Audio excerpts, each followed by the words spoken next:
Good morning. Good afternoon. Good evening. Welcome to Being Here. Yeah. I'm Ariel. I'm Shia.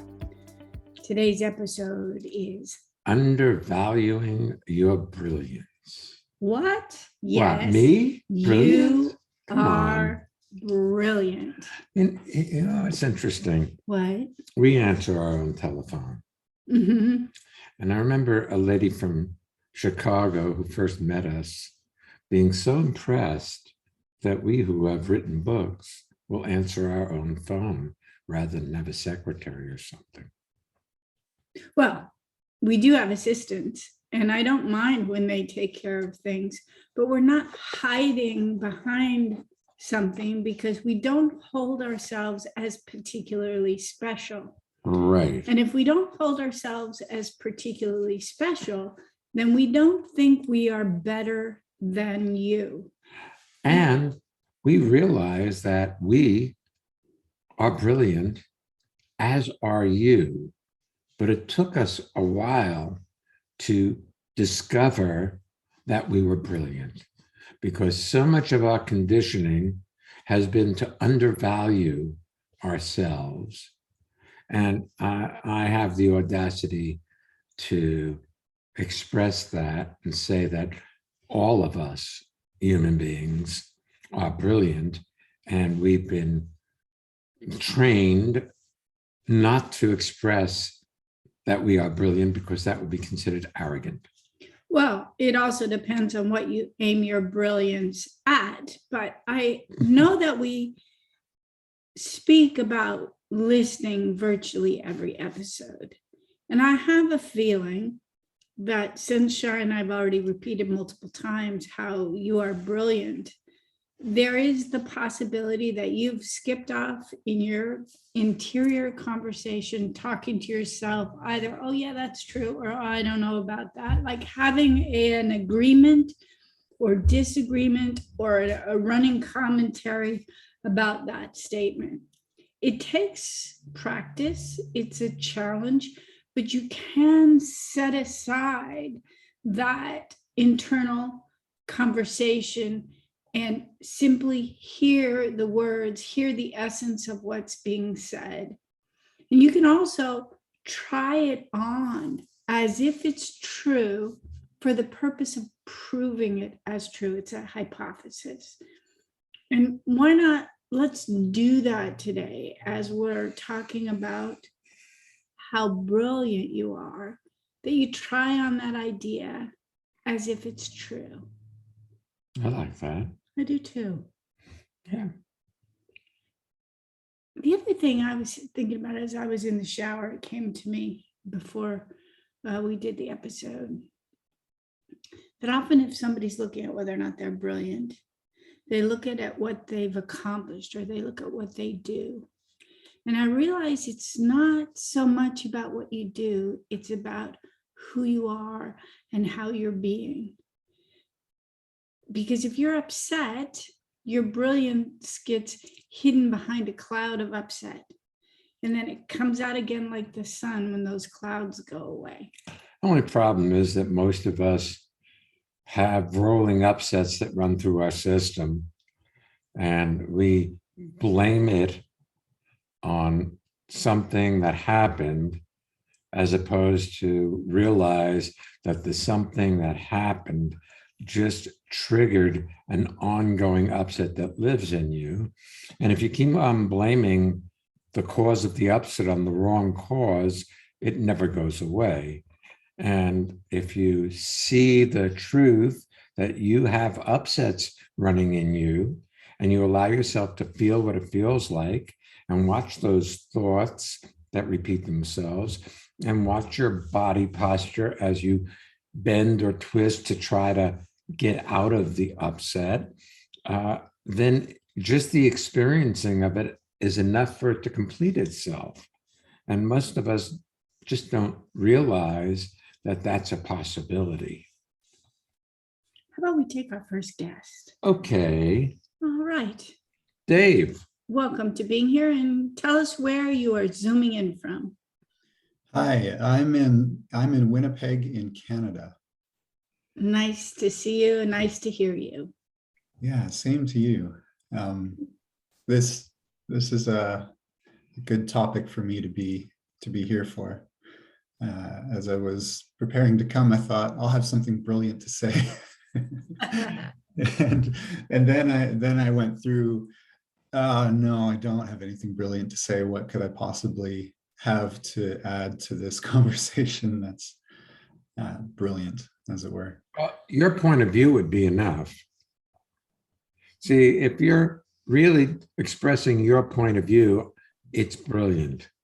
You can't be wrong about your point of view. And that includes expressing any genuine questions. I think sometimes we have questions about things or ideas or things that want to be sorted out, and we prejudge them as stupid or inconsequential, or nobody else would be interested in that.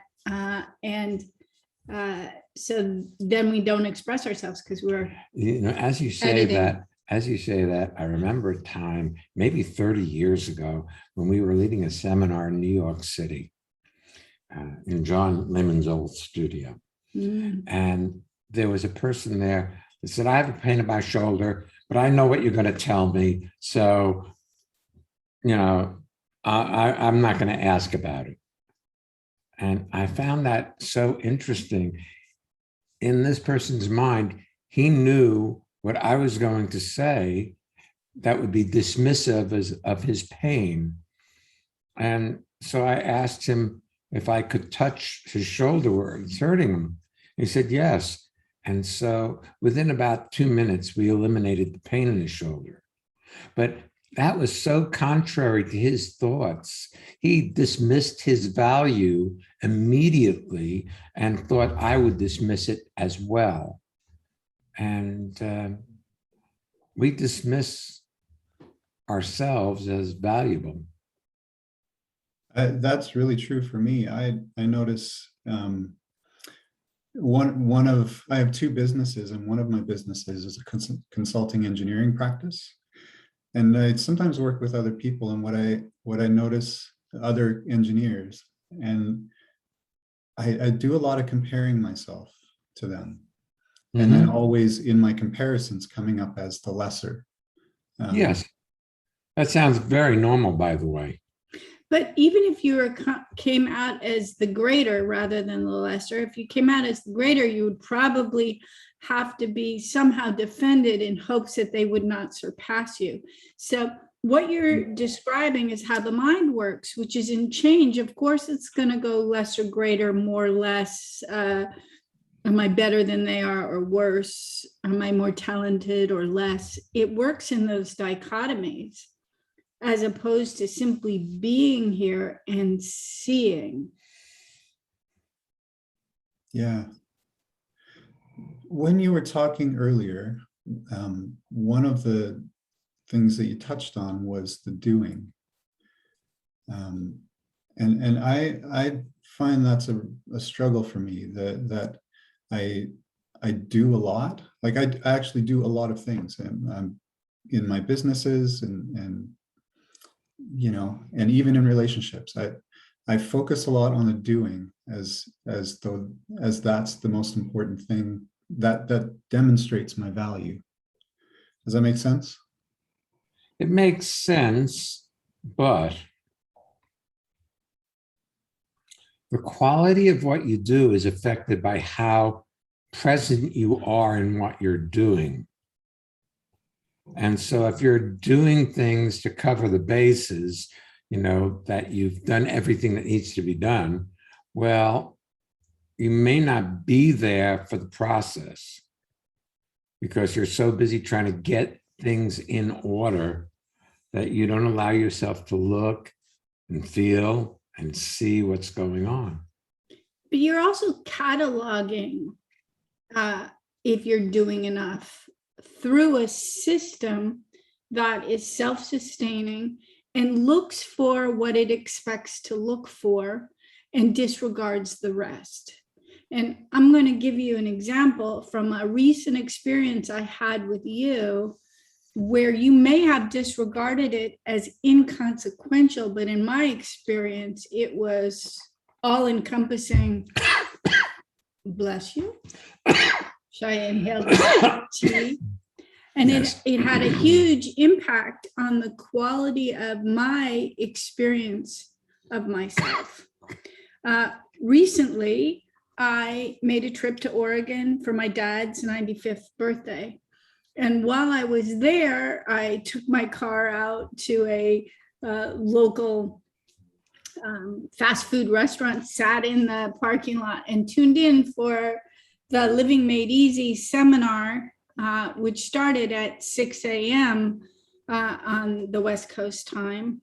And I was talking about the experience I had had the day before with my dad and my sisters and the caregivers, and he's in hospice, and the nurse had come and the social worker had come, and he had been largely unresponsive, nonverbal, his eyes closed. It was pretty distressing to see him like that. And I was sharing my experience, and you just volunteered some of your experience when your brother had passed away at age 39 of Huntington's disease, which, notice, I have the details. I know your mother passed away as well, but of course she was not 39.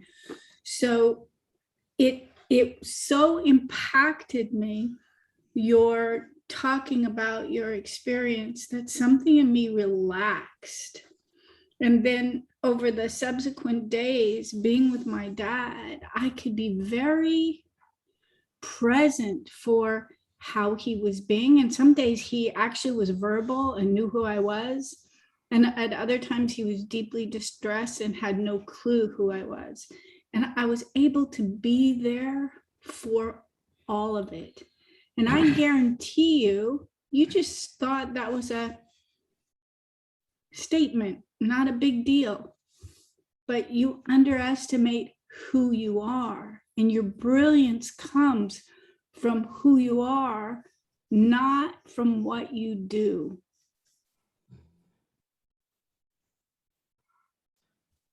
I understand that as a concept. Well, there's a degree you don't want to hear it.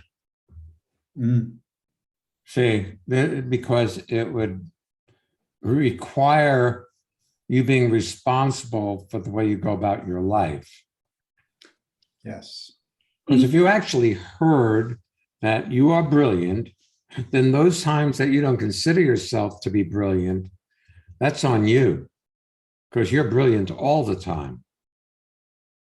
You know, it's hard to hear the word brilliant because you think it has to do with your mind and your, if I were to redo this, which I'm not going to, but if I were, I might say undervaluing your radiance, because some of your brilliance comes out through the radiant nature of your heart. I feel the majority of people I come across are very smart, but you can use that smart to belittle yourself or belittle other people. But when it comes through the portal of your heart, there's compassion, there's empathy, there's intuition, there's a whole spectrum of Dave, as opposed to intelligence alone, which is rather cold, actually. Mm. Yeah. Thank you. Being a guest on this show sometimes to me comes with the feeling of some pressure, that we're going to have a conversation that's worth listening to, that I'm going to express myself well. And right now I feel, just in being here with you is a relaxing experience. We say it all the time, we're not going anywhere. See, you can't do this moment of your life wrong. You can only do what you do. And when you allow yourself to do it wholeheartedly, then you are brilliant. When you second guess yourself, well, your attention goes on you, and then you lose any brilliance you may have. The other thing is, I don't think that has anything in particular to do with recording a podcast. the recording the podcast brings to the foreground the pressure you feel to perform in any situation, whether it's with your girlfriend or your kids or your ex-wife or with your colleagues or at work, or that there's a certain pressure to be brilliant, which is actually a pressure to do being brilliant. Yeah, I felt that. You aren't enough. I've been feeling that this morning and all week with the projects I have to do. I feel a lot of pressure that I just feel. Well, let me ask you a question, Dave. Yes, sir. Have you ever not produced? No. So maybe you don't need to pressure yourself. Maybe you're going to produce anyway. Yeah, that would be a nice experience. But not to blame anyone or anything, but I saw you have a conversation recently with an individual who wanted to share his experience with you. And I suspect you largely resisted at least part of the content, because I watched the interaction happen. It was at the very end of a seminar, and there was really no time or format to have a in-depth back and forth conversation about it. And what you're describing, when you resist someone, you often take on their attributes.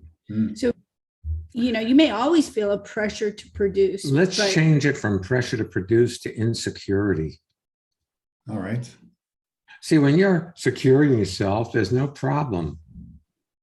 With this little four-wheel drive vehicle that I have that I use in the woods, when the battery went dead because I left the switch on, I had all kinds of insecurity that I wouldn't know how to charge it.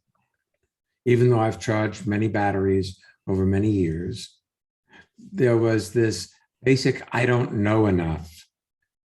But I looked and I did what seemed logical. And sure enough, I got the battery charged. By the end of the day, the machine was working again. But it doesn't mean that the automatic belittling nature of my mind, which finds fault with me, even though I may do things brilliantly, with consistency, it still looks to find fault with how I did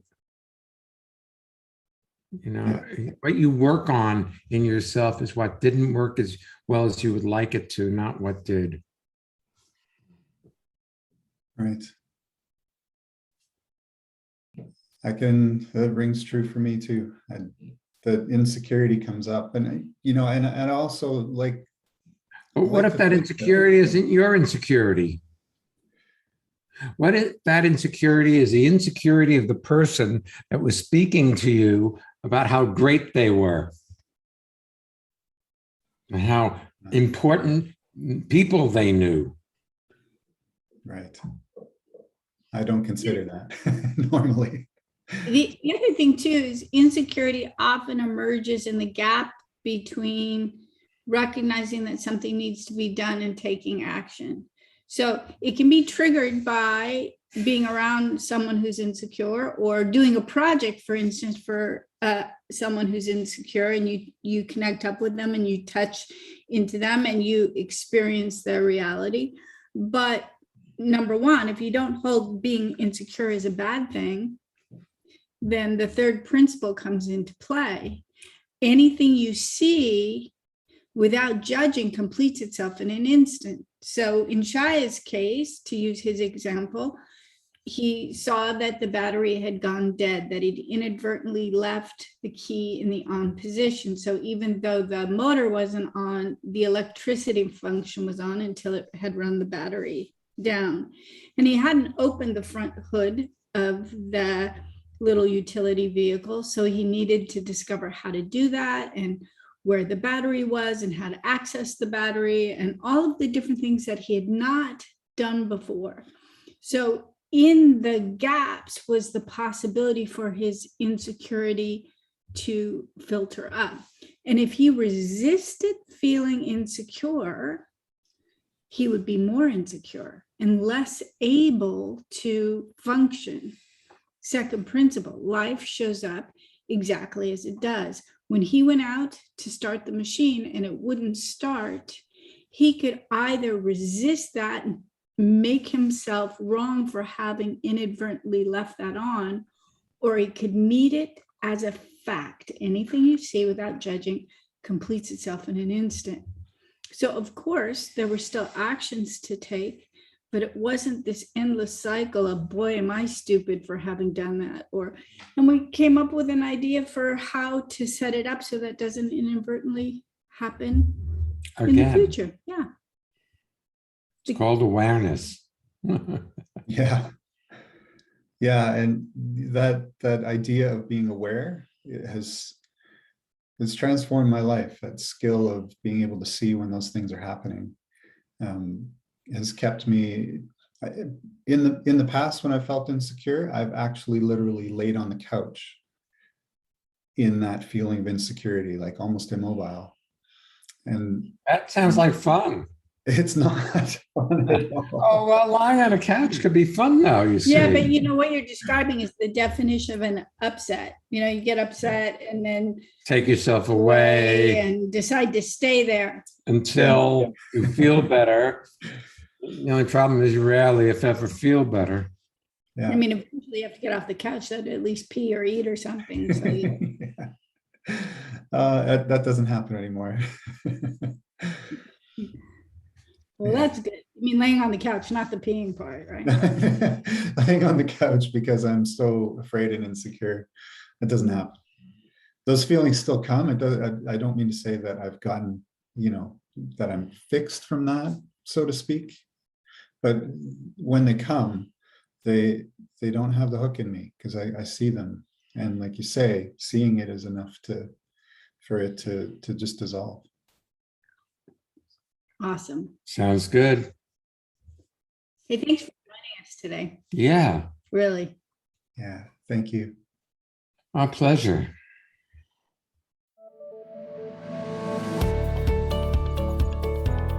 Now it's your turn. Let's hear what one of you listeners has to say about being here in the transformation community. Hello, I'm Anina in Switzerland.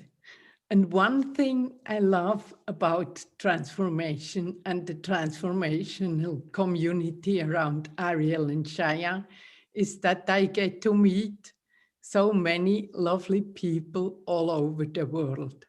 I feel so blessed and rich. Do you want to have well-being with consistency? Connect with people all over the world from the comfort of your own home at Ariel and Shire's lively interactive Living Made Easy virtual seminars. Join any of their 2-hour online events or take a deep dive into the magic of being you at a virtual weekend seminar. Come on, let's connect. Find out more and register at transformationmadeeasy.com.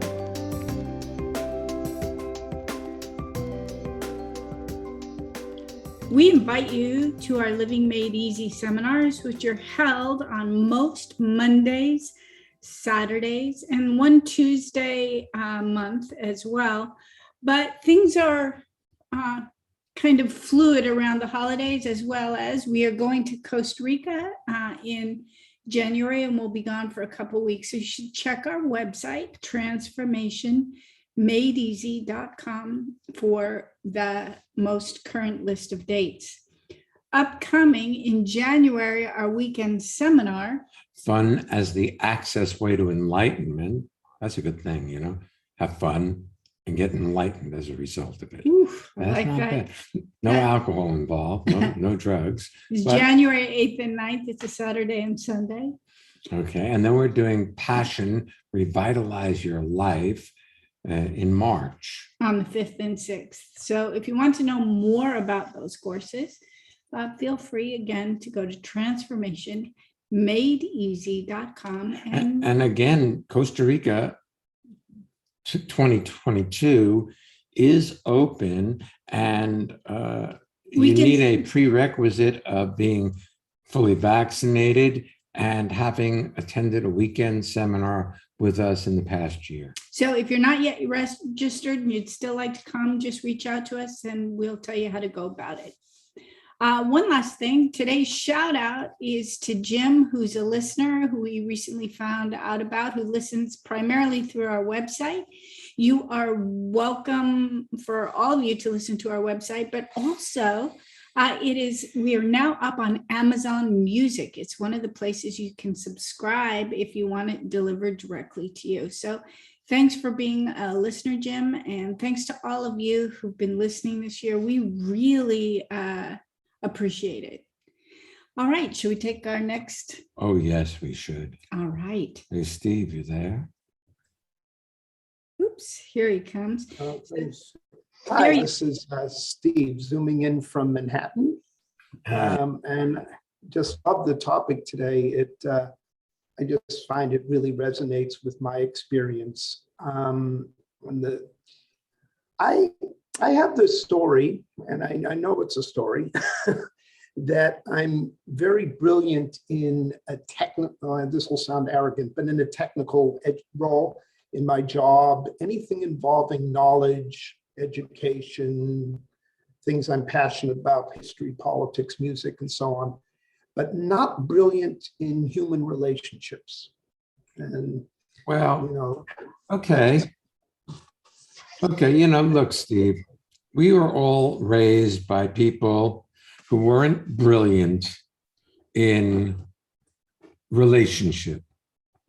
For the most part, if you look at human evolution, humanity has come through really difficult times, famine, pestilence, wars, things that have made life very unstable. This was not the first pandemic.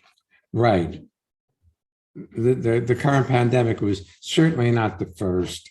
And over the ages, people's need to survive was much more upfront than their need to communicate or their ability to be social with one another. And so that was paramount. That was what was most important, just surviving. Now, here we are in 2021. We have electronic devices that let us look into your home and talk to you in real time and see you and see your responses. These things did not exist. The idea of social interactions was secondary to the survival of the family. So it was important to get work and to have food and to have clothing and a warm house to live in the winter. But, the idea of being a good communicator, well, that wasn't all that important. Yeah, it's almost as if that was a luxury. Yes, that was That's a luxury. great way to put it. See, exactly. You communicate far better than your story tells you. That's right. That's you're much more attuned to reality than you'd like to portray yourself as, because it's convenient, to be not quite socially adept. That's a convenient thing. Then you don't have to interact with people. You don't have to be social. And you don't have to be responsible for connecting or not connecting. You can just blame it on the story or your background or your condition as opposed to being here. Well, I love attending these seminars and come pretty regularly because I do get that. I really feel there are other possibilities that I've actually experienced that I didn't have before I met you. Yes, I realize that, Steve. Here's the thing. Before you met us, nobody intervened with your point of view about you. Nobody contested your self-described limitations. You actually said it at the very beginning. You said, I have a story, and then we could leave it at that. But you put a comma, I know it's a story, another comma, and then you said what you had to say. But when you first showed up, you had a story, but it wasn't a story, it was reality. It was Steve is X, Steve is not X. It was your life. That story was how you viewed life, and you'd fight with people to be right that story was true, including all the limitations that story contained. So it's actually rather exciting that you have invested enough in yourself to realize that the conversation that you have listened to is not you, but a conversation that contains the story of your life, which also may not be true. I was thinking about it this morning, about how when I was young and recorded in my mind opinions about my parents. I remember when I was about 13, all my friends were going to see this movie that was out, The Exorcist. And I wanted to go. And my parents did not want me to see that movie. And I lobbied for that movie. All my friends are going. Do you think I'm a baby? I can handle it. Ultimately, they finally agreed that my dad would go with me. They gave in. And I could go. But by that time, I didn't really want to go. So we didn't go. And then over time, over in the Oscars and different things, I saw little clips of Linda Blair barfing pea soup in her head. And I am so glad I never went and saw that whole movie, because I would have that impressed on me. And I was very, and still am, impressionable. And I didn't need that. At the time, I thought my parents were unreasonable and overprotective. And it's entirely possible that a lot of the listeners on here still carry opinions about the people in their past recorded from who they were at the time of formulating that opinion that really have nothing to do with reality. If I still held my parents as unreasonable, if I didn't take a look now in this moment at my life, then I would be carrying a lot of baggage that would be very weighty, and I wouldn't need it at all. And part of your baggage used to be your story of your capabilities. Yeah, I mean, I really resonate. I'm sorry. There's another thing. Kids are cruel. And brilliance is not something that kids support. They support suppressing the brilliant ones. It's like a race. They try to keep you in the pack rather than let you get out front and get out ahead of the pack. And you are a very intellectually brilliant man. You're I would not be surprised if your IQ is very high. But that doesn't mean that other kids didn't treat you weird for being smart and didn't want to have you, quote, fail so that they would feel better about themselves. The lowest common denominator is how most kids function. So if you were socially less adept, it would be in their best interest to keep you socially less adept, because you might be intellectually superior. So it's a great way to balance it. So the last conversation with Dave really brought this up for me. What are you saying then, that they were doing this as a way of masking their own insecurity? I'm trying not to get too analytical, but that's what comes to me now, is that they were insecure. Everybody's insecure. Yeah. And they form cliques of other insecure people to feel more secure. Yeah. There was a movie. It had two women that went back to their high school reunion. Michelle and Romy's high school reunion. There you go. It's kind of a comedy, and they were really the outsiders. And then, in high school. And then, of course, by the end of the movie, you discover that all of the, really cool kids were very insecure and went nowhere. And the people that were held as geeks, like there was one guy, he invented something that made him a multimillionaire, and everybody tried to suck up to him now. But in high school, they all ignored him, and he was too short, So you have to realize that school is an artificial environment that most of us went through. I mean, people were homeschooled. it's part of the maybe socialization not. process. And so we compare ourselves to others to see where we fit in the pecking order of life. So in answer to your question, yes, everybody was insecure, and most people still are insecure, perhaps everyone. But I'm not sure that that's going to help you in any way to recognize that, to go backwards, to realize that the people in your school days were insecure. But they supported what you wanted. See, you liked the idea of being excluded because that way you didn't have to interact socially. So it all worked out perfectly. You see that? Yes, yes. And you may have said it was you were being victimized by it, but if you look and tell the truth, secretly you were delighted that you didn't have to interact with people. Yeah, I guess I experienced it as insecurity, and therefore I became risk averse and didn't have to do it. It gave me an excuse not to. Yes. Yeah.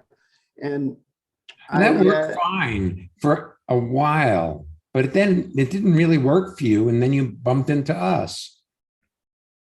And then you started unwiring that mechanism you call insecurity so that you can discover that you really are a very capable human being. Yeah. It's only since P.S. There's nothing wrong with you. Yeah. Definitely since coming, I feel so much. I even notice myself when I'm interacting with people, both inside and outside the community of people who attend your seminars, that I'm feeling comfortable and getting good response, at social settings, enjoying being with people, and they're enjoying being with me. And I'm able to be more succinct, etc. That's great. So that's been a great gift. I love that you're registering, Steve, that people are enjoying being with you as well. You said something at the beginning about how in your story that you're really good at intellectual things and music and knowledge, and that they're your passions. And then there's personal interactions. And I suddenly flashed on our very first book, Working on Yourself Doesn't Work. And in there's a chapter, I believe it was in that book, about how I had gotten a little Buddha statue from a wood carver in Bali, and he told me to put it by my bed and the Buddha would come to me in my dreams. And I was like, yeah, right. But in my dream, I was putt-putt golfing with a child. And I said, he said, come, let's go play putt-putt golfing, Ariel. And I said, okay, fine, but I'm not very good at it. And then Oka, who is the carver, came with the Buddha in his hand. He said, excuse me, that's not true. You're very good at anything you enjoy doing. And it really is stuck with me because yes, you've had a passion, a natural passion for music and for library sciences and for intellectual pursuits.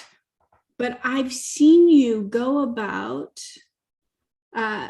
Zoom seminars now passionately, as if it's your passion. And your ability to be here with people is distinctly different than when you're hiding behind the story of, I'm not very good at this. Yeah, I mean, you use the term a lot in your seminars of bypassing the story. I think that's the word. You know, you have this story, but then you just go ahead and act as if it doesn't apply. See, Yeah. the second principle of instantaneous transformation is that no two things can occupy the same Steve, in this case, at the same time. So you don't have to bypass anything. All you have to do is be engaged in what you're doing, and your story falls away. When you're disengaged from what's there to be done, well, then the story comes up to give you the reasons and justifications for not going for it. Yeah. And like I love, a couple of weeks ago, I was talking with you on a Monday night, and another participant was talking about her mother had just died, and I started to get a little disengaged, and then I realized that it just was, and I've started to be distracted by noises in the surrounding apartment, and it's just like little, if I'm upset, and it turns out I was really, Shia, you were brilliant in noting that it was really what was being said that was making me upset, not the noises in the other apartment. But then I have these, like, you know, I look for reasons when it's just. I don't think Shia said that what was being said was making you upset. He said that the content, what was being said, triggered what was already going on in you, which may be your mother's health decline, whether or not she's ending toward her life, the end of her life. So sometimes if somebody's talking about, gee, my mom just died, something that's sensitive for us, we will distract ourselves and say, oh, you just upset me by saying that. or we will get distracted by sounds in our environment to avoid feeling Loss or potential loss. Or recognize that I had an upset, and this, you know, was triggered by that, but it was already there. It wasn't caused by the conversation. Exactly. Yeah. And you see, what keeps people in these loops of upset is that they keep blaming the upset on what they know or believe to be true, rather than looking and seeing and feeling what's happening with them, rather than trying to figure out why, but just to allow it to be there and feel it. That creates completion. That's the third principle. Anything you see without judging completes itself in an instant. So I just, you know, what you just said just produced, I don't know, I'm going to call it an insight, but it just caused me to realize what I've been calling risk aversion. Like saying, you know, having a long-term relationship with a woman is really based on my not wanting to experience insecurity. You know, to avoid insecurity, I haven't been dating. Well, of course, but that's only because you're insecure. But you haven't been dating because you haven't wanted to date. That's if you true. really wanted to date, you would date. Yeah, you can blame it on insecurity. I was insecure, I dated. You know, when we first tuned in to record this podcast, you were talking with Dave, actually, who is not only our first guest, but he was the engineer today. And you were telling him or us about how you were had taken classes to be more communicative and also communicative on Zoom to make it a better experience for you and the people who you're communicating with, since so much of our social interactions these days happen on Zoom. There was a time where you just were thinking you were shy and you didn't have an interest in socially communicating. Now you're taking courses or have hired a coach so that you can be better at it. If you want to date, there are plenty of people around who will support you in the process of doing that. And if you don't want to date, you're going to have all the reasons why you don't date. And most of them are going to be, I'm insecure, no one will date me, whatever that justifiers you have for not doing what you don't want to do. It's true. When I really want to do it, not just as a concept, I will do it. Of course. So your ideas, if not followed by action, are just ideas. If there's action behind them, then you will accomplish the things that you say you want to have or do.